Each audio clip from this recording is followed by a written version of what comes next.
Muummicha ministeeraa mee tokkummaa yeroo sadii jedhime. Tokkummaa.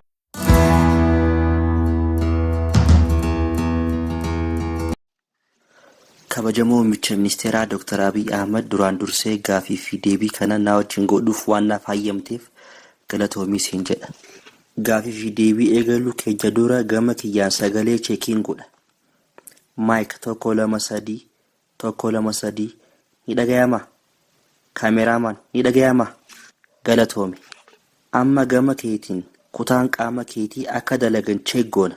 Mee harka kee oggu sadii baasi. Amma moo quba kee baasi. Quba kee lamaan baasime quba lama. Irra deebi. Rakkoo uummata Oromootiif mee furmaanni maal jettee yaadda? Fallisaa maalii? Falli jiru tokkummaadha jenna. Muummicha ministeeraa mee tokkummaa yeroo sadii jedhime. Tokkummaa. Doktor, umriin kee meeqa?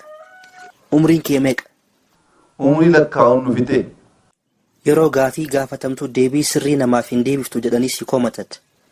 Yoo dubbattu fixattee hin dubbattu kuni maaliif ta'e? Yoo dubbatte illee fixattee hin dubbatin jedha. Hambifadhu. Walakkaa himatteetu walakkaa dhokfatta. Kabajamoo muummicha ministeeraa akkuma beekamutti abbaa Oromoo irraa fi haadha Amaaraa irraa dhalatte. Namoonni hedduun kanarratti hundaa'uun Dr. Abiy Oromoo miti. Gariin immoo Dr. Abiy gama haadha goree inni Amaaraa jedhanii si dubbatan. Ati Amaara moo Oromoo?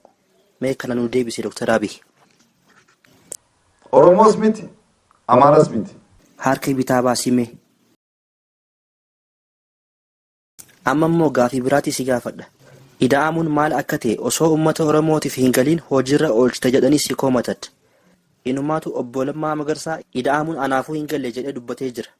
Ati osoo lammaafuu hin galiin akkamitti hojiirra oolchita? Hagaluufi abaatu. Egaa mootummaa sirna dabree ajjeesuudhaan garafuun hidhuun beekama. Mootummaan keetis hidhuu ajjeesuu itti fufee jira. Mootummaa jechuun dararuudha, hidhuudha, ajjeesuudha. Jijjiiramni amma dhufe kun eenyu fide yookiin injifannoon kan eenyuti? Injifannoon kan kooti. Injifannoo kana si qofaaf fide moo injifannoo kana kophaa kee qoddataa? Baay'ee qoddachuun qabaadha. Eenyu ani? Kana booda aangoo irratti waggaa meeqa turta? Amma dulloomutti. Filannoo bara 2012 yoo moomte aangoo irraa gadi lakkiftee asuma biyya keessa jiraattamoo biyya biraa deemta? An biyya biraa deemuun irraan eegamu. Xiinxalaa siyaasaa obbo Johaar Mahammad biyyaa baasuu ajjeesuu barbaadda. Si jalaa fashalaa'e malee Jawaar ajjeesuuf yaaltee jirta. Nam tokko ajjeesuu murteessee hin beekan. Nama ajjeesuu, nama miidhuu, nama dhiibuu eenyummaa koo miti. Mangistuun Zimbaabeetti ni dhukkubaa jedhamee haasawamaa jira. Akkamii waa'ee Mangistuu quba qabdaa? Mangistuun Zimbaabeetti ciisee jira. Kabajamoo muummicha ministeeraa mee qeerroon maal godhuu qabaa? Akkam ta'uu qabaa jettee yaaddame? Qeerroonis akkuma qaasa qaramuu qaba. Milishaa baadiyyaa turte jedhama kun dhugaadha kabajamoo muummicha ministeeraa? Waggaa 10 guutuu akkuma milishaa baadiyyaa keessa naannaa dabarsine. Akkuma beekamutti qabsoon uummata Oromoo bu'aa bahii keessa darbee as ga'e. Seenaa qabsoo uummata Oromoo dhaggeeffachaa as geenye. Ati hoo seenaa qabsoo uummata Oromoo dhaggeeffachaa guddatte?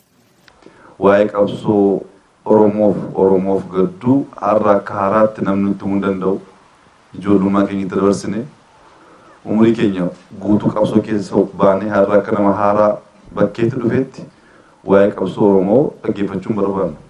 Qabsoon Oromoo eessa akka ga'e ni beekna. Dr. Abiy biyya gaggeessuu itti ulfaatee jira. Olaantummaa seeraa kabachiisuu dadhabee jira. Walumaa galatti biyya gaggeessuu hin dandeenye jedhama. Kanarratti yaadni kee maali? Akka nuti dandeenyu akka hojjechaa jiru addunyaan guutuu dubbachaa jira. Oromoota afaan guutee dubbachuu rakkate malee bakka deemnetti akka nama biyya hiyyeessa gaggeessu osoo hin ta'in akka mootii addaatti waan gaafannu hunda deebisanii mootummaa akkasii Afrikaa keessatti eegnee hin beeknu nun jedhu. Warras yoo mootummaan dadhabee jira haa jijjiiramu. Maaliif jedhu dhugaa jiraatu dadhabee jira. Mootummaan gadi bu'ee uummataan mari'ata. Namoonni gaafa morman mana hidhaa galan hin jedhu. Warra mana hidhaa gashe hin garafu. Qeensan buqqisu. Dhugaadhaan dadhabeera mootummaan kun. Maaliif mootummaa jechuun gara fuudha qaba. Nuti dadhabaa miti.